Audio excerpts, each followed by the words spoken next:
Chennai central முதல் பெரம்பூர் வழியாக திருவள்ளூர் வரை செல்லும் மார்க்கத்தில் சிக்னல் கோளாறு காரணமாக ரயில்கள் இயக்குவதில் தாமதம் ஏற்பட்டிருக்கிறது. புறநகர் மின்சார ரயில்கள் குறிப்பிட்ட அட்டவணையின்படி இயக்கப்படவில்லை என்று பயணிகள் குற்றச்சாட்டு எழுந்திருக்கிறது.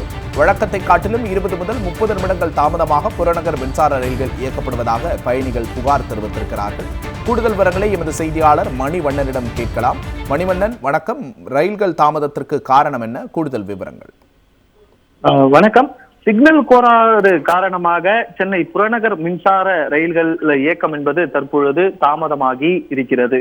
குறிப்பாக சென்னை சென்ட்ரலில் இருந்து பெரம்பூர் வழியாக ஆவடி திருவள்ளூர் வரை இயக்கப்படும் அனைத்து புறநகர் மின்சார ரயில் சேவையும் தற்பொழுது காலை முதலே பரவலாக பாதிப்பை சந்தித்திருக்கிறது. குறிப்பாக 20 முதல் 30 நிமிட இடைவெளியில ரயில்கள் என்பது இயக்கப்படுகிறது.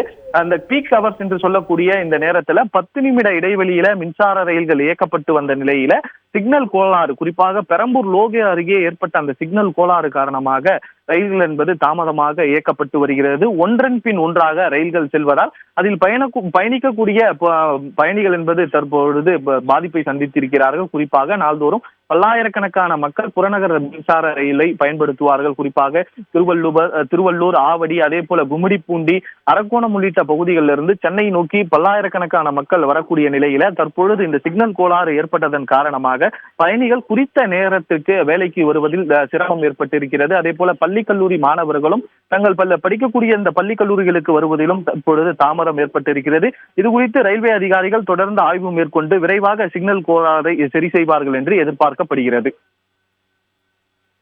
செல்லும் நேரம், பள்ளி கல்லூரிகளுக்கு செல்லும் நேரம் என்பதால் பொதுமக்கள் அதிக சிரமத்தை எதிர்கொள்ள வாய்ப்பு இருக்கிறது. சிக்னல் கோளாறின் காரணமாக சென்னையில் புறநகர் மின்சார ரயில் சேவையில் தாமதம் ஏற்பட்டிருக்கிறது. கூடுதல் விவரங்களை எமது செய்தியாளர் வழங்க கேட்டோம்.